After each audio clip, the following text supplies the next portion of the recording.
Listen, I'm a fucking student of war. I know all the warriors from Charlemagne, Achilles, the #1 warrior of all warriors. From then Alexander, Napoleon, I know them all. I read them all, I studied them all. I know the art of fight, I know the art of war. That's all I ever studied.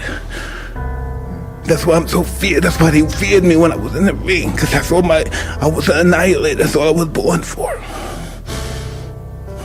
And now those days are gone. It's empty. I'm nothing.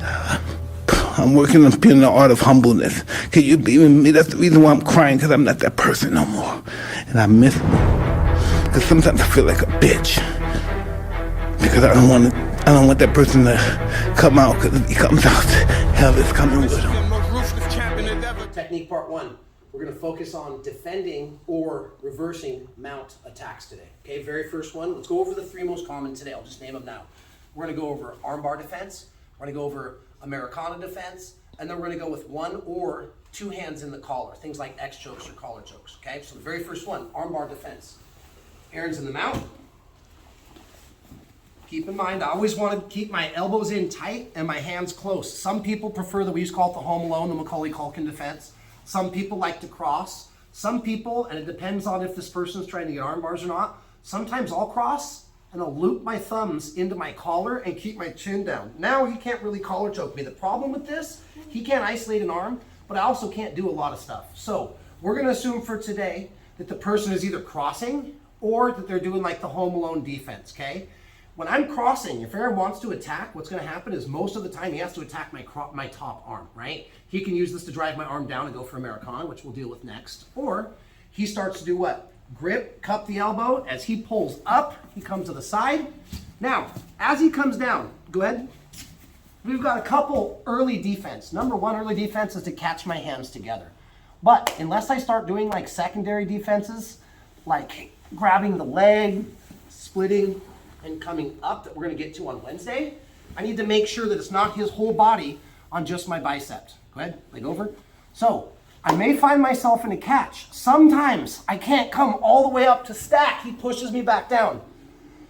So this defense, I'm going to change the angle a little bit so you can see. This defense can be used kind of either way. I just want to plant the seed. 1, he pulls hard or he puts his foot on my biceps and he gets enough leverage to break my hands. Now, that's number 1. He breaks my hands. Or number 2, let's say I'm stuck here and he's doing tug of war and pretty soon I know my grip is slipping.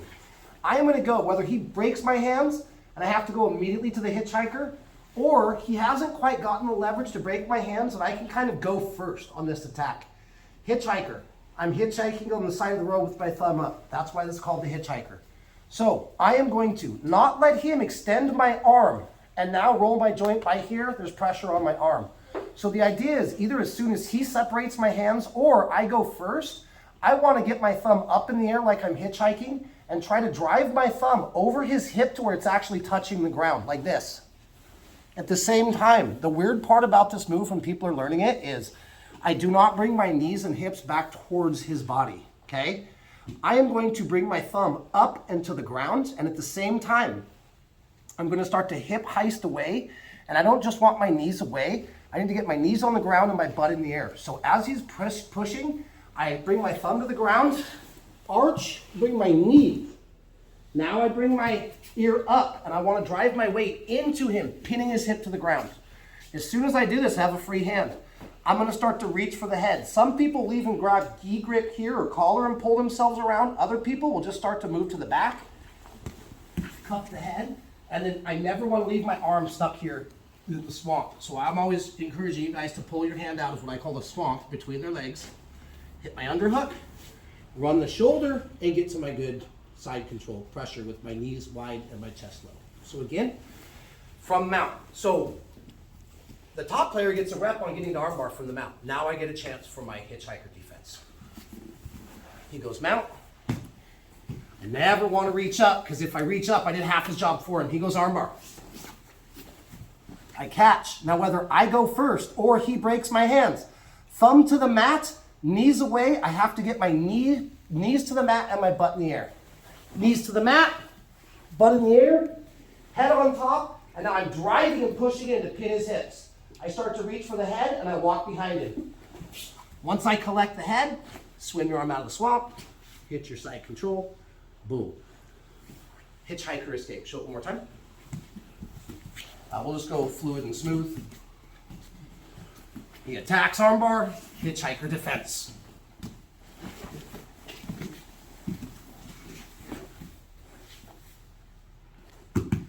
Try it, okay? The main key to this is get some momentum, okay? Get some momentum coming up. Try not to do it slow, like this. I've got to sometimes, as my arm is coming here, don't let your arm get straight. Go from here to here. Throw yourself to your knees as soon as possible and straighten your arm. Now, head on top. Move your arm back. Swing your arm out of the swamp. Go ahead and try it. This is the hitchhiker defense for the armbar from mount. Ready? 1, 2, 3. Okay, technique number 2. Again, common theme. We're sticking with common attacks from the mount, submission attempts, so we can be able to either defend, or today we're kind of focusing on defenses / counters, right? First one, Americana. First one, armbar. I come in, I do the hitchhiker, I come up, I pull my head, I defended that position, I went from the bottom to the top, and then I'm able to, technically there's not a guard there, but I'm able to bypass any guard attempt that they have. So this is why this is a counter, right? A counter is where you defend and then successfully advance a position. Dig yourself back out of the hole that you just dug. Okay, next one. Americana. You're gonna see Americanas from half guard, top side control, especially the mount position. Again, just an extra bonus tip, even though today is not about the offensive partner, it's about the defensive partner. When we're repping this in a minute, offensive player gets an extra rep for the defense, okay? So if I'm here, Aaron can choose both arms, but sometimes people will cross their arms, it's pretty common. Just keep in mind, guys, if you're gonna isolate Americana and you're in the top position, it's gonna be really hard to go against the bottom arm because he's gotta fight through and I can still lock. But if he attacks the top arm, it's gonna be easier. Now Aaron wants to do what? He wants to lock up his Americana, and then he wants to drop my elbow, pin my wrist, and start to lift. I have to tap. So we're gonna unwind this. I'm here or I'm here. Either way, whether I'm crossing or whether I'm parallel, at least here he gets to choose both sides. If I'm here, I at least kind of have the leg up and know that if he goes Americana, he's gonna attack the top arm. That being said, he goes to attack the top arm. First thing, just like our standard Americana counters, he wants to lock it and drop my elbow. I don't want him to lock it, so I lift my hand up. Why do I not lift my hand to the side? Remember last week when we did the arm lock? He can go straight arm lock from here. Boom, and I got a tap. So as he isolates the top arm and digs, early awareness, I lift my arm. Now I've got one free hand. We're gonna combine some of our defenses. The UPA escape that I would normally do. C-clamp in the armpit this time. Don't push the hips. I need to get his weight way over the top of me. So as he goes, I lift my arm up, straighten it up, all the way to where my bicep is touching my ear. So not here, he can still lock it and re-clutch it, okay? All the way up here, and then guess what? I'm gonna trap the leg, bridge, UPA, and use my armpit to push him over. When I get here, I need to keep pushing on the armpit, so don't back off the armpit. See how I'm in a really crappy base? Keep pushing the armpit. Climb your knees in. Turn your thumb up. As I'm pushing, I'm extracting my arm back to the guard and then into my, like we like to call it for kids, my good posture, or for kids, mighty warrior posture. To reset this drill, let's throw in an extra piece. Aaron can use a scissor sweep. Get me back into the mount. Boom, he mounts me. I defend. He goes Americana. I straighten, push, UPA, keeping my arm straight, pull it out. Now I can come back to the hips. He uses scissor sweep. Boom. Protect my arms. He attacks. Straighten, push, bridge. Posture. Pretty simple stuff, right? Okay, let's throw that. When you get UPA'd over, use either scissor or hip bump sweep, or you can go flower sweep. Use any of the common sweeps so you can get some extra repetitions for those. Make sense? Pretty straightforward. 5 minutes if we need a 6. Good question? Yes. Is there, for whenever you're bridging and trapping the leg, is there a specific place that you need to put your leg, either closer to the ankle or closer to the... So, good question actually, really good question. So let's do this from the side. Here's the idea. I want to trap as much of his leg as possible. So whether I'm just doing an UPA or particularly, he isolates my arm, I straighten, come here. Okay, so this foot is what you're asking about. I'm going to lift and bridge him this way. If I just trap the ankle, he can still straighten his leg out. So what I really want to do most of the time, and different players have different flexibilities with their hips and with their knees. In the ideal world, I want to get my foot on the outside. See the distance between my heel and my butt cheek? I want to eliminate that. This leg can still post. It doesn't matter if I'm inside or outside. I just need to be able to get my hips up before I bridge and roll. So it's not just about trapping the ankle, because there's space here. I bring my foot outside and get my heel as close to my butt as possible. Now I can bridge, push, straighten, extract, reset to my guard. Or if the guard's open, I can start my pass series right away. But the idea is, without me, whether I'm just doing upa defense and I hook the arm, or on this time, I'm straightening, lifting, I like to think about it like this. I circle my foot to the outside, and I don't put it down and bring it up. I try and run the circle and get my heel to literally touch my butt. Now, bridge, roll, extract, good posture, right?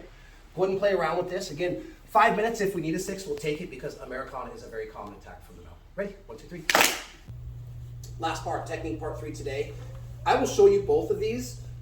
Feel free to play with them. I don't want to send mixed messages, so if this gets too complicated when we go around, I'm just going to have you start with a single collar feed. What do I mean by that? Well, what's one of our main attacks from the mount? Some type of collar choke. So Aaron's to the mount, and it could be that he scissor swept me and he comes up where he already has sleeve and a hand in the collar. Like if he scissor sweeps me, he's going to end up right here. So there's lots of reasons that he can have one hand in the collar. Here's another one. Take the scissor sweep scenario out. He's, go ahead, posture up. I'm here, okay? He feeds one hand in the collar. Boom. So it could be that he just fed one hand in the collar. It could be that he scissor swept me. That's totally fine. Let's think back to the first time through the curriculum when we do the upa. We just did a variation of the upa where he had this hand. I straightened it out, I pushed on his armpit, and I bridged. I can't use that now because if I go to bridge him this way, he's got a free hand to post. So what I want to do is I'm still going to use the upa. He's actually feeding me a hand. Once we kind of analyze this, he's feeding me a hand right here. So as long as I lock this arm in place and I upa him this way, he can't post. So if I wait too long to react here, he can start to run like paper cutter, and he can circle my head. He can look for X chokes and collar chokes. From there, he can run to arm bars. So here's what we're going to do. He feeds one hand in the collar. So the very first thing I'm going to do is I'm going to cross grip, okay? So I'm going to come across, and yes, I can make a grip. If this is no gi, I can cup the elbow and try and lock his arm in. I actually want him to keep his hand here. Now in no gi, he's not going to be able to grab the collar, but sometimes people will come across and put their forearm in my throat. Today, since we're on the gi, he's got the grip. I'm going to come across, and what I'm going to do with this hand is I'm actually going to lock him in, where even if he let go of the grip, I've still got his arm. So I'm coming over, spoon grip or hook grip, over the elbow. I'm trying to bring his elbow to my chest. I'm also kind of pulling it down towards my opposite hip. Boom. Now I've got a free hand. Guys, there's at least 3 grips that we can use here. Use the one that's going to be best for you. Number 1 grip. Change the angle.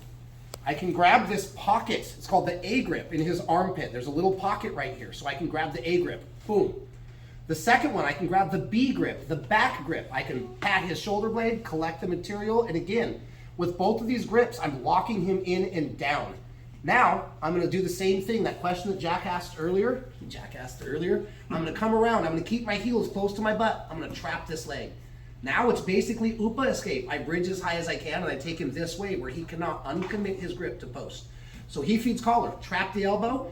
Whether I'm going with a tricep or an A grip or a B grip, I'm going to block, bridge, roll, and now I need to get posture. Do I want him to keep a hand in here? No. So now that I've come up here, part of getting my posture is going to be doing what? Stripping the grip. I'm throwing his hand away. I'm throwing my shoulders back. And just for extra bonus later, I've got 2-on-1. I would bring him down, start to place my wedge, break, and then pass. So this is going to become from an asset to we're going to turn it into a liability for you. So again, 2 more times. He goes mount. As soon as he feeds that first hand in the collar, we need to trap it, bridge, and roll. Trap, pull down, bridge, upa, roll, get my base. Now clear the grip and pin his hand to his stomach. Boom. And then later, knee in the center, drop back, push, and then any pass that I want to do. Okay? Very last time.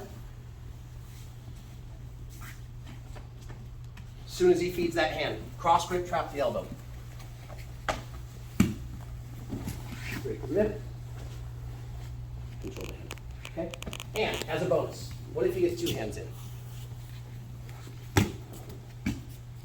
If he gets 2 hands in, I can still do the same thing, but I can get choked. So he gets 2 hands in for an X choke. I do not try to break the grips down here. This one's simple. I bring my arms over, grab my own elbows and I try to pin his elbows to my body by doing the I Dream of Jeannie defense. I pin his hands and I put a bend in his arm. Now it's the same thing. Trap, bridge, roll, and then whenever he's got two hands on my collar, I need to fight the top hand first.